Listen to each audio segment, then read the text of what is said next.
하나님께서는 왜 이 이스라엘 백성들이 아이성 전투에서 패했는지에 대해서 말씀해 주셨습니다. 하나님께서는 이스라엘 공동체가 거룩한 공동체가 되기를 원하셨고, 또 그렇게 거룩한 공동체가 되도록 이끄십니다. 우리도 마찬가지입니다. 하나님께서는요, 우리가 거룩한 삶을 살도록 이끄십니다. 그래서 우리 안에 거룩함이 없이 그러한 하나님 보시기에 악한 모습들이 있다면 하나님은 그것을 드러내십니다. 여러분, 우리의 어떠한 은밀한 죄악이 드러나는 것이 은혜입니까? 은혜가 아닙니까? 은혜예요, 은혜. 그래서 그럴 때 있잖아요. 그 사람이 그럴 줄 몰랐다고. 어떻게 깜짝하지 속였냐. 그 사람이 그렇게 악한 일을 할 줄 몰랐다고. 그러지 않습니까? 평상시에 그 사람이 너무 훌륭해서 몰랐는데 이게 드러나잖아요. 여러분, 이것은 은혜예요. 세상적으로 봤을 때는 안 걸릴 수 있었는데 아깝다. 세상적에서는 안 걸리는 게 은혜죠. 안 걸리는 게. 그러나 하나님 앞에는 걸리는 게 은혜예요.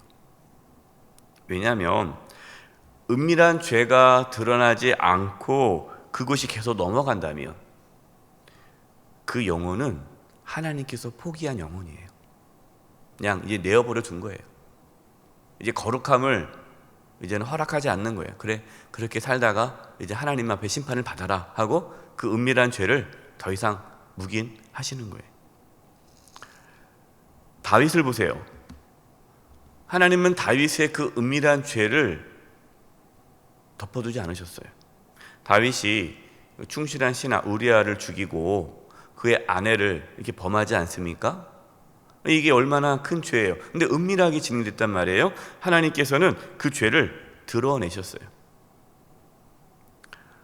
하나님께서는 친히 은밀한 죄를 지은 이 아간을 드러내십니다. 18절이에요.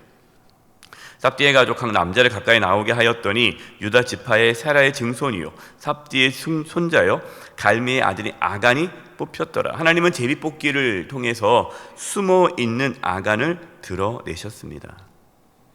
하나님께서 저와 여러분의 연약함을 드러낼 때에 변명하지 마십시오. 외면하지 마세요. 부정하지 마세요. 숨기려고 하지 마세요. 정직하게 자신의 죄악을 인정하고 회개하셔야 돼요. 여러분, 이것이 살 길입니다.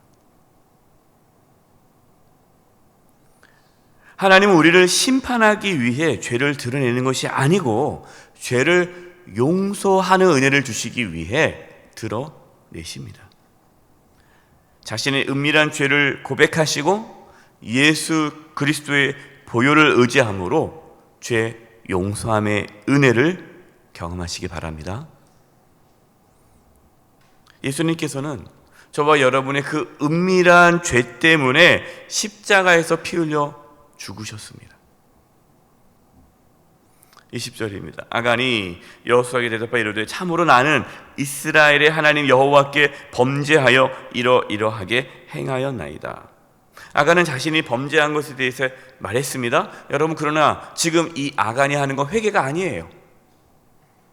아간은 하나님과 공동체 앞에 회개할 기회가 있었습니다. 그러나 끝까지 숨겼어요. 결국 하나님께서는 아간을 제비뽑기로 드러내자 그제서야 자신의 죄를 고백하였습니다. 우리가 나중에 하나님 앞에 섰을 때, 하나님의 심판대 앞에 섰을 때에 그때 모든 은밀한 죄악들이 다 드러나게 될 것입니다. 여러분, 그때 회개할 수 없어요. 늦는 거예요. 회개란 하나님의 심판대 앞에 서기 전에 해야 되는 거예요.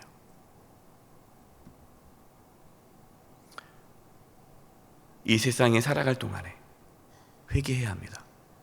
그렇지 않으면 하나님의 심판은 하나님의 심판을 우리가 피할 수가 없어요.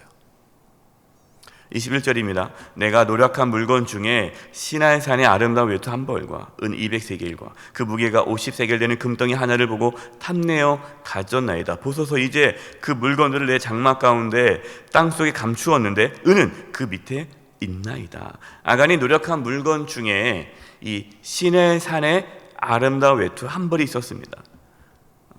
이 시나이 산, 이 산 이름이 아니에요. 산 이름이 아니라 시나이 산. 그러니까 우리가 뭐 중국산, 뭐 미국산, 한국산 그러잖아요. 그러니까 어디서 만들어졌느냐? 시날이라는 그 곳에서 만들어진 아름다운 외투예요. 당시에 이 시날에서 만들어진 외투는요, 명품이었습니다. 명품. 우리도 뭐 명품 어디에 나온 그 가방, 그 명품 가방 그잖아요. 이게 명품이에요. 아주 비싼, 또 아름다운 외투 한 벌, 아주 고가이고 고급스러운 옷이었어요. 아간은 처음에는 뭐 물건을 훔칠 생각이 없었죠. 그를 뭐 취할 생각은 없었죠. 그런데 그 값비싼 명품 옷을 보자 욕심이 난 거예요. 마치 하와가 선악을 알게 하는 나무의 가시를 딱 보고 보암직도 하고 먹음직도 하고 지혜롭게 할 만하고 나 보는 순간 먹고 싶다라는 생각이 드는 거잖아요. 안 봤으면 괜찮았을 텐데. 아간은 시내 산에서 만들어진 시날에서 만들어진 그 아름다운 외투를 보고 마음이 빼앗겼습니다. 그래서 우리도 마찬가지입니다. 저와 여러분도요, 우리의 눈과 마음을 경계해야 돼요. 그렇지 않으면 우리도 빼앗겨요. 우리의 눈과 마음이 하나님을 향해 있기를 바랍니다.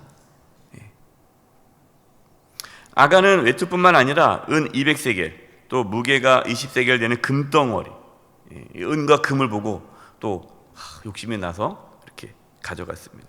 이처럼 탐심, 욕심, 탐심은 신앙의 큰 장애물이 돼요. 그래서 예수님께서 하나님과 재물을 겸하여 섬길 수 없다라고 했잖아요. 저와 여러분은 오직 하나님만 섬길 수 있기를 바랍니다. 24절입니다.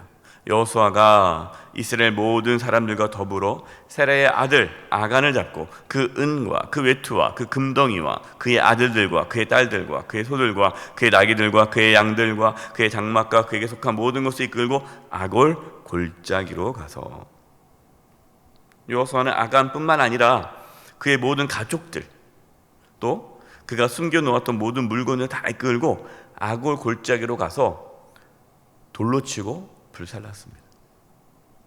누가 그래요? 아니, 그 가족은 너무한 거 아니냐? 아간만 하지. 그 불쌍한 가족들을 어떡합니까? 근데 지금 이 아간이 이 물건을 어디다 숨겼습니까? 장막 가운데. 그러면 장막 가운데 숨겼으면 그 장막 안에는 가족들이 알았을까요? 몰랐을까요? 모를 수가 없죠. 같이 숨긴 거죠. 죄를 알고도 그냥 덮어두는 것도 죄를 범하는 거예요. 우리의 가정, 우리 교회 안에 은밀하게 숨겨져 있던 죄악을 제거하지 않으면 우리의 공동체는 든든히 세워지지 않습니다. 물론 우리는 누군가의 허물을 드러내고 정죄해서는 안 돼요. 또 이렇게 오늘 말씀 듣고 그래, 우리 공동체를 깨끗게 해야지. 다른 사람 쳐다보는 거예요. 누가 죄 짓지 않나 이렇게 해가지고 뭐 지적하고 회개하라고 그러고 당신 때문에 우리 교회가 말이야 거룩하지 못해 이렇게 하라는 거 아니에요. 네.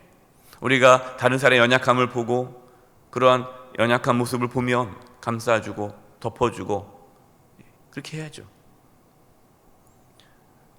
뭐 덮어주고 용서해 준다고 해서 그 죄를 용인하라는 건 아니에요. 그 죄가 공동체 안에서 계속 지속되도록 내버려 두어서는 안 됩니다. 권면해야죠. 집사님, 이것은 참 좋지 않은 것 같다. 이 권면을 해서 정말 죄에서 돌이킬 수 있도록 그렇게 해야 돼요. 혹시 우리의 삶에 태워 버려야 할 은밀한 죄악은 없습니까? 우리의 삶뿐만 아니라 우리 공동체가 거룩한 공동체가 될 수 있도록 죄에 대해서 민감할 수 있기를 바랍니다. 우리가 뭐 다 죄인이지 뭐. 그렇게 가면 안 돼요. 죄에 대해서 민감해야 돼요. 죄가 드러나고 회개하는 과정은 힘들고 괴롭습니다. 누구나 마찬가지예요. 힘들고 괴롭지만 우리는 늘 자신의 죄악을 인정하고 회개함으로 거룩함을 유지해야 됩니다. 여러분, 이것이 하나님이 우리와 함께하는, 우리 교회와 함께하는 그러한 축복의 삶을 사는 비결이에요. 하나님께서 이스라엘 공동체에게 요구한 것은 거룩함으로 온전한 순종을 이루는 거예요. 저와 여러분의 삶 가운데 또 우리 교회가 늘 하나님 말씀에 순종함으로 거룩함을 유지할 수 있기를 간절히 축원드립니다. 기도하겠습니다. 하나님 아버지, 저희들 연약합니다. 부족합니다. 때로 하나님 말씀에 순종하지 않고 세상의 욕망대로 죄악 가운데 살 때가 참 많이 있습니다. 저희들 긍휼히 여겨주시고 용서하여 주시고 육신의 소욕대로 살지 않게 해주시고 성령의 소욕대로 성령의 열매를 맺으며 살아갈 수 있도록 성령의 충만함을 더하여 주시옵소서. 예수님의 이름으로 기도드립니다. 아멘.